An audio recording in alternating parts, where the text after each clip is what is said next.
यवतमाल जिले के छोटे से गांव फूल सांगवी में मोहम्मद इस्माइल उर्फ मुन्ना की चंद रोज कबल खुद साख्ता हेलीकॉप्टर ट्रायल लेने के दौरान हादसाती तौर पर मौत हो गई। मोहम्मद इस्माइल की मौत से न सिर्फ उसके वालिदैन बल्कि पूरे गांव के लोग सदमे में हैं। मोहम्मद इस्माइल उर्फ मुन्ना के अफराद खाना से मुलाकात करने, उनका गम बांटने और उन्हें माली इमदाद करने के लिए आज मजलिस इत्तेहादुल मुस्लिमीन के साबिक महाराष्ट्र रियासती सदर सैयद मोइन और उनकी टीम ने फूल सांगवी का दौरा किया। इस दौरान उन्होंने मकामी पुलिस स्टेशन जाकर उस हेलीकॉप्टर को देखा जिसे मोहम्मद इस्माइल ने तैयार किया था और उसके ट्रायल के दौरान हादसा पेश आने से उसकी मौत हो गई। पुलिस स्टेशन के बाद सैयद मोइन ने अपने साथियों के साथ फूल सांगवी में मोहम्मद इस्माइल के मकान पहुंचे। यहाँ उन्होंने महलूक मोहम्मद इस्माइल के वालिद से मुलाकात की और उनके साथ हमदर्दी का इजहार किया और पार्टी की जानिब से उन्हें 1 लाख रुपए की माली इमदाद पेश की। सैयद मोइन ने मोहम्मद इस्माइल के वालिद से गुफ्तगू करते हुए कहा कि आप खुद को अकेला न समझे बल्कि आपके गम में हम बराबर के शरीक है। आपका बेटा यकीनन एक गैर मामूली सलाहियतों का मालिक था। उसकी कोशिशें नाकाबिले फरामोश है। जिस हेलीकॉप्टर को वो बनाना चाहता था उसके ज़रिए पूरे मुल्क का नाम रोशन होने वाला था। अचानक इस तरह से हादसाती तौर पर उसकी मौत हो जाना ये अफसोसनाक है, लेकिन खुदा की मर्जी के आगे किसकी चलती है। सैयद मोइन ने कहा कि मजलिस के कौमी सदर बैरिस्टर असदुद्दीन ओवैसी को जब इस हादसे की इत्तला मिली तो उन्होंने भी अफसोस का इजहार किया है और आपके हक़ में ताज़ियती पैगाम भेजा है। साथ ही उनकी तरफ से मोहम्मद इस्माइल के वालिद को नकद 1 लाख रुपए की माली इमदाद रवाना की है। इस मौके पर सैयद मोइन ने मीडिया नुमाइंदों से बात करते हुए अपने तासुरात कुछ इस अंदाज में जाहिर किए।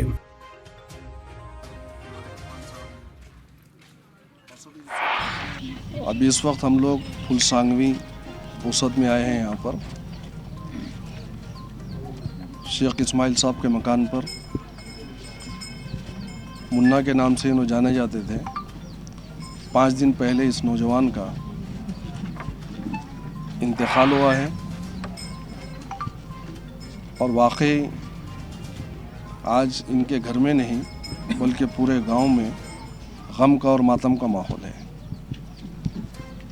और उस नौजवान को वाकई सलाम है, उसके टैलेंट को भी सलाम है कि आज जो लोग मेक इन इंडिया का ख्वाब देखते थे उस ख्वाब को पूरा करने के लिए उस नौजवान ने एक कम पैसों में, कम इन्वेस्टमेंट में कैसा एक हेलीकॉप्टर तैयार होता है वो तैयार करने की उसकी जो जुस्तजू थी, उसकी मेहनत और लगन थी, वो इस बात से हमें मालूम हो रहा है कि जब हम उनके मकान में दाखिल हुए तो उस नौजवान ने अपने मकान के लोहे के टीन बेचकर मेक इन इंडिया का सपना पूरा करने के लिए आगे बढ़ रहा था। आज हुकूमत डिजिटल इंडिया की बात कर रही है, स्किल के डेवलपमेंट की बात कर रही है, मेक इन इंडिया की बात कर रही है, लेकिन मरकज़ी हुकूमत को भी और रियासती हुकूमत को भी, दोनों को भी इस चीज़ पर तवज्जो देनी चाहिए कि छोटे छोटे कस्बों में, छोटे छोटे शहरों में जहां नौजवानों में जो टैलेंट छुपा है उस टैलेंट को उभारने के लिए उनकी आर्थिक मदद करें, उनको सपोर्ट करें फाइनेंशियली। वो गरीब बच्चे आगे बढ़कर इस मुल्क को तरक्की की तरफ ले जाना चाहते हैं, तो ये हुकूमतों की ज़िम्मेदारी है। आज जो वाक़या पेश आया है फूल सांगवी के अंदर, बच्चे का इंतकाल हुआ, एक बहुत बड़ा ख्वाब लेकर उठा था। तो मैं समझता हूँ कि फूल सांगवी की बल्कि विदर्भ की तारीख़ का ऐसा वाक़या रहेगा जो हमेशा ज़िंदा जावेद रहेगा। लोग हमेशा याद करेंगे क्योंकि एक गरीब लड़का जो मैकेनिक लड़का है, टेक्नीशियन है, उसका एक ख्वाब था कि कम इन्वेस्टमेंट के अंदर मैं एक हेलीकॉप्टर को कैसा तैयार करूं और लोगों के सामने उसको कैसा पेश करूं। और यही वो कल का यौम आज़ादी का दिन था जिसको खुशी खुशी वो 1 रात पहले उस दिन 14 तारीख़ के दिन उस हेलीकॉप्टर की फर्स्ट उसका ट्रायल शुरू करने के लिए चेक कर रहा था। और उसी दौरान में, उसी सानिया में रात में 11 बजे उसका एक पंख टूटकर उसको लगा है और उसका इंतकाल हुआ है। हम अल्लाह तबारक व तआला से दुआ करते हैं कि अल्लाह तबारक व तआला उनके ख़ानदान अफराद को, घर वालों को सब्र जमील अता फ़रमाए। वाकई बहुत ऊंचा काम कर रहा था नौजवान, अपने देश का नाम ऊंचा कर रहा था। और जो लोग सिर्फ मेक इन इंडिया की बात कर रहे थे वो अमली तौर पर मेक इन इंडिया का काम कर रहा था। रही बात हमारा यहाँ पर आना, मजलिस इत्तेहादुल मुस्लिमीन अलहाज बैरिस्टर असदुद्दीन नदवी साहब की हिदायत पर मैं यहाँ पर आया हूँ। हमारे यहाँ के प्रेसिडेंट फैज़ान शेख साहब हैं, उमरखेड़ के हमारे प्रेसिडेंट जनाब इरफान साहब हैं, और यहाँ पर मजलिस इत्तेहादुल मुस्लिमीन अलहाज बैरिस्टर असदुद्दीन नदवी साहब की हिदायत पर आप ही के ज़रिए से यहाँ पर हमने इस्माइल शाह साहब के वालिद साहब उनके घर वालों को यहाँ पर 1 लाख रुपए की मदद दी है बैरिस्टर असदुद्दीन नदवी साहब ने भेजकर। सर जवळपास 5 दिवस झालेल्या या घटनेला परंतु अद्यापही एक नायब तहसीलदार दर्जाचे फक्त अधिकाऱ्यांनी इथे भेट दिलेली आहे। त्याच्या व्यतिरिक्त SDO किंवा कलेक्टर या लेवलच्या एकही अधिकारी कर्मचारी इथे पोहोचू शकला नाही। शिवाय त्या की शासनाचा प्रतिनिधी म्हणूनही कोणी आलेला नाही आहे त्या संदर्भात बोला। आणि विशेष म्हणजे की पालकमंत्री साहेबांचा हा जिल्हा आहे, तर पालकमंत्री साहेबांनी अद्यापपर्यंत भेट दिली नाही आहे। मुन्ना आणि इस्माईल मुन्ना हेलिकॉप्टर आपण याला ज्याला म्हणतोय, तर त्या संदर्भात त्याचा जो स्वप्न होता तो महाराष्ट्रालाच नव्हे तर किंबहुना भारताला परकाचा झोतात आणायचा प्रयत्न होता। त्या संदर्भात बोला सर काहीतरी। यही तो वजह है ना कि आज ये लोग आज रियासती सतह पर कांग्रेस, NCP, शिवसेना ये तीनों मिलकर गवर्नमेंट चला रहे हैं, लेकिन इनकी जहनीत का अंदाज़ा आप लगा सकते हैं कि माइनॉरिटीज़ से इनको मोहब्बत कितनी है। इनको OBC से, दलितों से, मुसलमानों से इनको कितनी दिलचस्पी है। अगर यही वाक़या किसी और दूसरे समाज के साथ पेश आता तो वहाँ पर पूरा का पूरा मिनिस्ट्री, मंत्रालय, हर लोग वहाँ पर हाजिर हो जाते। लेकिन एक गरीब घर का बच्चा, नौजवान जिसका ताल्लुक़ एक माइनॉरिटीज़ से है, उसको हेल्प करने के लिए कितने लोग आज यहाँ पर आ रहे हैं। ये सवाल है रियासती हुकूमत से हमारा कि आप लोग सिर्फ वोटों के वक्त में आते हैं माइनॉरिटीज़ एरिया के अंदर, मुसलमानों से, दलितों से, आदिवासियों से, SC ST से सिर्फ वोट हासिल करेंगे आप लोग। लेकिन ये लोगों के अंदर एक टैलेंट है, ये टैलेंट को उभारने के लिए आप लोग इनके साथ में क्या सलूक कर रहे हैं। अगर इनको आर्थिक आप मदद करते, ये बच्चे की भी ख्वाब थे, इसके वालिदैन के ख्वाब है, इनके भाइयों के ख्वाब है।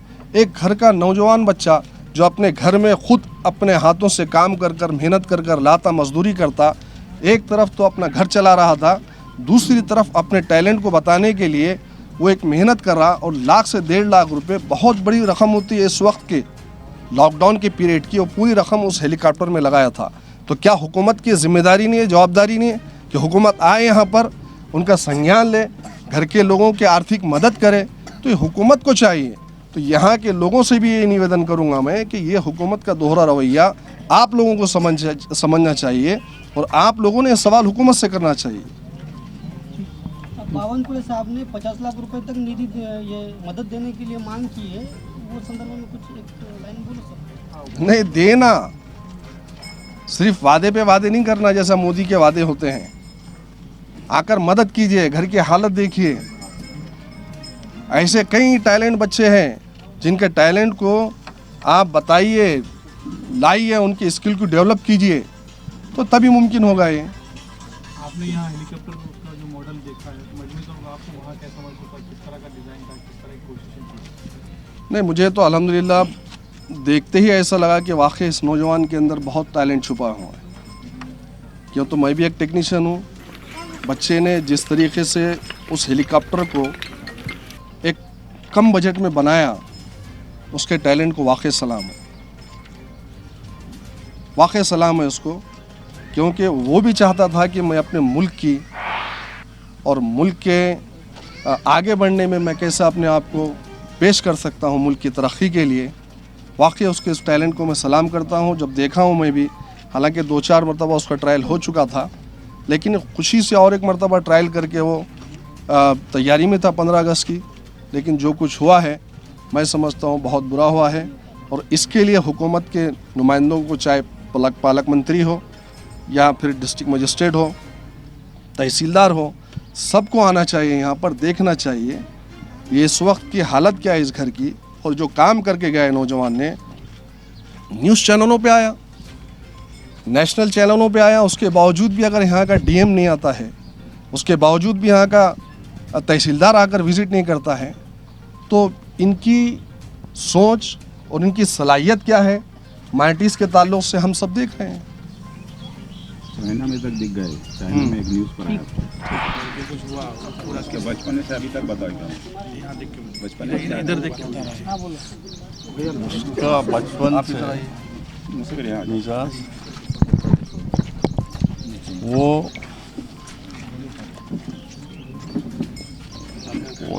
1991 में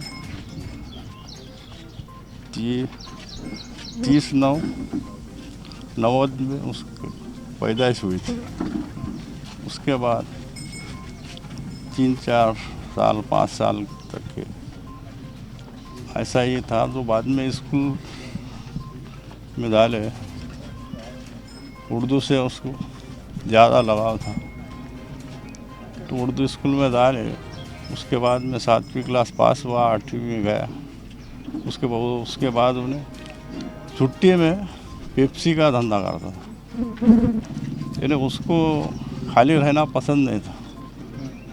उसके पैसे कमाए वाले उसके कपड़े लेता था, चप्पल लेता था, 15 अगस्त को जूता पैताबे ऐसा जमा करके वो लेता था। उसके बाद में और साइड में देखता था कहाँ क्या है। पुट्टी के बिल्डिंगा बनाता था, खिलौने बनाता था, वो चक्की बनाया आटे की, उसने बोरिंग मशीन बनाया। रियल के वो अब ऐसा ये नहीं करा था, वो चलती भी थी इलेक्ट्रॉनिक को, इसको टेप की मोटर लगा के लाइन पर चलाता था। उसके बाद वो ऐसा ही करते तो 8वीं क्लास से निकल गया। उन्हें बोले मैं इधर कपास का ट्रक भरने जाता हूँ, इसको जाता तो वैसा कदम है। अपना साइड बिजनेस, अपना कैंची का धंधा है तो कूलर कपाट बनाने के वास्ते थे को सिखाने में भेजेंगे हैदराबाद। तो नहीं हो करते रहा। उसके बाद हमारे वहाँ बहन थी हैदराबाद में, रहीम नाम का बच्चा था वहाँ पर। उसके साथ रह के उसके बहनों के साथ में ऑटो वीटो चला रहा था। अब ऑटो चलाने में हम ड्राइवरी मत कर भाई, अपनी ताकत नहीं थी को ऑटो लेने का। या तो वहाँ कुछ हो जाएगा, हैदराबाद सिटी में कोई भी किसको मारता उड़ा देता। हम यहाँ पर हैं इसलिए तो अपने साइड का धंधे देख। तो वहाँ पर कूलर अलमारी के वास्ते इस पर लंगर हाउस से जीवागुड़े के पास कारखाना है, उनसे बात करें तो उन्होंने काम सीखने को रखे। उसके पास 2 साल तक की था वहाँ। उसके बाद यहाँ हमारे पास घर को आने के बाद हम कोटी का इसका उसका काम करते। तो वो ऐसा टीन का काट के कुछ भी ऐसा छोटा सा एक तिजोरी टाइप अलमारी बनाया उसने। उसके बाद उसने और मैं वाला चादर का ख़राब कर देगा तो तुम देखो तो बोले वो करके बताया उसने। फिर उसके बाद में बोले हमको तुम दुकान डाल दो। तो मैं बोला इतने पैसे लाएंगे कहाँ से। तो फोल्डिंग मशीन के वास्ते 80-85 हज़ार रुपये लग रहे थे और वो वेल्डिंग स्पॉट मशीन मंग रहा था जब उसकी कीमत थी 65,000 रुपये वो स्पॉट मशीन। बोला सादी वेल्डिंग मशीन लेके दे सकते अपन 10-15 हज़ार में जो भी आएंगे। तो वो स्पॉट मशीन कैंसिल होगी। बालनगर गए हम फोल्डिंग मशीन देखने के लिए। बालनगर में उसके एरोप्लेन के पार्ट बनते हैं। वहाँ से उन्होंने हमको कार से गिल्ड बाज़ार भेजे। गिल्ड बाज़ार में भी हमने मशीन देखे वहाँ पर। फिर बाद में झिर्रे में आए। वो झिर्रे के अंदर एक जूना कारखाना था तो हम देखे तो उसको 35,000 में टोटल कारखाना मांग लिए। तो अब ये ज़रा जल्दबाज था बच्चा हमारा। पापा बोले अपन इसको भंगार में बेच दूसरी लेंगे। अब वो ऐसे साइड में थे उनके भतीजे वगैरह। उन्होंने जब का जब कोठी पर इधर उधर भंगार की दुकान को फोन लगा जी, उसकी कीमत हो रही थी ज़्यादा, भंगार में ज़्यादा हो रही थी। वो थी 14 क्विंटल की। वो उसके हिसाब से भंगार बहुत हो रहा तो उन्होंने नहीं दी। फिर उसके बाद हाँ मैं घर वापस आए वहाँ पर हैदराबाद लंगर हाउस। तो सोचे हमने बाद में तो हमारा एक भांजा है वो आसद बोल के दामाद। तो मामा जान बोले इतना क्यों परेशान हो रहे हैं, अपन जियागुड़ा जाएंगे। तो वहाँ है राजस्थान के कारागिर दोनों मामू भांजे को। तो गए हम पुराने पुल होते हुए जियागुड़ा, वहाँ पर जाके बातचीत करें हम, बना देते बोले हम। हमारा बच्चा छोटा है, नया है, महाराष्ट्र से यहाँ तक हम आ नहीं सकते वापस, अगर कुछ बिगाड़ रहा तो तुम चिंता मत करो बोले, तुम्हारा बच्चा क्या हमारा बच्चा है। वहाँ पर हमने ऑर्डर दिए। उसके बाद वहाँ इधर महाराष्ट्र को आने के वास्ते गाड़ी ट्रांसफ़र एक तो हिंगोली करना पड़ता है तो नागपुर, तो हम उसमें भी परेशान थे कि ले गए तो कैसा ले। तो बोले तुम यहाँ से हिंगोली डालो नहीं तो नागपुर। तो बोला नागपुर हमारे लिए बहुत दूर होता, फिर यहाँ से गाड़ी बनानी पड़ती। तो MIDC में जमता क्या बोले, तो जमता बोले, फिर कोई हरकत नहीं। तो MIDC में डाल के 407 बना के यहाँ पर लेके आया। उसके बाद दुकान डाली, यहीं थी दुकान, यही जगह में दुकान थी। उसके बाद काम शुरू किया उसने। तो उसका साइड में जो ऐसा था, उसके साथ में कूलर भी बनाता था, उसको जिसने जो फरमाइश करा वो बनाता था। उसके आगे ऐसा करते करते ये यहाँ पे बोले अब लाइन में दुकान डालते, तो लाइन में दुकान पकड़ी अपन दे नहीं सकते, अतिक्रमण में अपन रह नहीं सकते, इसलिए वो अब किराए की थी। वो नायक साहब का है, किराया शायद 3-4 हज़ार रुपये कुछ तो भी है। वो उनको बोले तो उन्होंने ठीक है अब रहने दो बोले। तो ऐसा करके वो अब यहाँ अपन उसको तकलीफ़ देंगे करके उन्हें चुपचाप में इधर जो कमाया वो दिन में इधर देता था हमको 100-200 खर्चा चला लो तुम्हारा, बाकी जो उसका बेनिफिट बचता वो इसमें खर्चा करता। हेलीकॉप्टर कैसा उसके जहन में आया और किस तरह से वो बनाने की कोशिश की? कब से वो 18वें पारे में कुरान शरीफ में सूरह हुद बोल के आए थे, तो उससे जहन में आता था हमेशा। उन्हें बोलता था, हमारे वालिद साहब के साथ इतिकाफ में बैठता था, नमाजी था। अब उसको नकाशा निकाला अंदर, घर के अंदर है, वो आते जाते वही देखता था। अब उसके हिसाब से उसके दिमाग में वही था, मैं ये बनाऊंगा ये बनाऊंगा। मैं हमेशा मना करता था, अपनी उतनी ये हैसियत नहीं है, इसलिए वो मेरे गैर हाजिरी में चुपचाप सामान ला के चलन देता था। कहाँ गए थे तो नहीं, थोड़ा काम था, रिया का ऑर्डर के है देने का, ऐसा बोल के वो थोड़ा थोड़ा जमा करा। जिस दिन मैं यहाँ से बाहर गाँव गया, उस दिन वो यहाँ की टीन काट के उसने बेच दिया। कम गिर रहे उसको पैसे, पत्ते बनाने के, सामान दूसरा लाने का, बेरिंग होना, ये होना, ऐसा बोल मैं दूसरे नए टीन लाने वाला ला। वही बच्चा है, अब उसकी जिद तो पूरी करना है। बेचने के बाद अपन क्या कर सकते हो, उसके हालात की वजह से अभी तक यहाँ तक आ गए अपन। अब 15 अगस्त को उड़ान है बोले तो उसको इतनी खुशी हो रही थी। मेरे को बोले तुम जाओ मत कहीं, सबको बुला लिया, रिश्तेदारों को बुलाया, उसने ये बोल के रखा, सबको मिल के आया। अब वो ये मालूम नहीं कि उसको क्या होने वाला था, क्या हुआ। उसके बाद वो मैं यहाँ से बाहर गाँव गया था, यवतमाल गया, यवतमाल से किलोमीटर मुकाम था। तो वहाँ पर रात में फ़ोन आया हमारे भाई को, तो उन्होंने तो बताया नहीं मुझे ऐसा हुआ करके, तुम्हारे मामू का इंतकाल होगा बोले, अपने उम्मीद को जानेंगे। उसके बाद से मुझे उसका क्या हुआ क्या नहीं कुछ पता ही नहीं लगा। 2 बजे तक के जब ले जा रहे जब बोल रहे लोग कि उसका इंतकाल हुआ। उसके साथ जो दोस्त थे उन्होंने क्या बताया, मतलब उस दिन क्या हो रहा था? नहीं, वो दोस्तों का कुछ नहीं है उसमें, वो रोजंदारी से काम करते थे। उनको अब क्या, उनको जबकि उसको पेचकस पाना दो ये दो उसके वास्ते थे वो, उनको अपन क्या बोल सकते। वो हमारे अकरम भाई है एक, अब मैं उसको गाली गलौज करने करके अकरम भाई से रब्ता थोड़ा बहुत रखता था, चाचा कैसा करूँ क्या करूँ, पापा को समझाओ, मम्मी को गालियाँ देंगे ये देंगे, उनकी सलाह काम कर रहा था। अब वो अकरम भाई उनके घर को गए, बच्ची की तबीयत किसकी ख़राब है, इसलिए कल बता कर गए मुझे, अगर कोई आए भी तो बोले मेरे बच्ची की भी तबीयत ख़राब तो सुबह होगी, मैं जाके आता बोले, आज शाम में आऊँगा नहीं तो कल सुबह तक आता। अब ये वो जो शादी हादसा का हुआ, इसके बाद आपसे मिलने के लिए कौन कौन आए, कुछ आए, कुछ अधिकारी लोग आए? अब अधिकारी लोग तो घटना घटने के बाद आए। अब वो कौन है क्या है, अब छोटे छोटे लोग, जिला अध्यक्ष क्या है, बीडी नाइक है, चौहान है, ये ऐसे अंदर आया आमदार वो मयत में भी आए थे, इसके मिले भी वो वजात मिर्जा भी। खाजा बेग।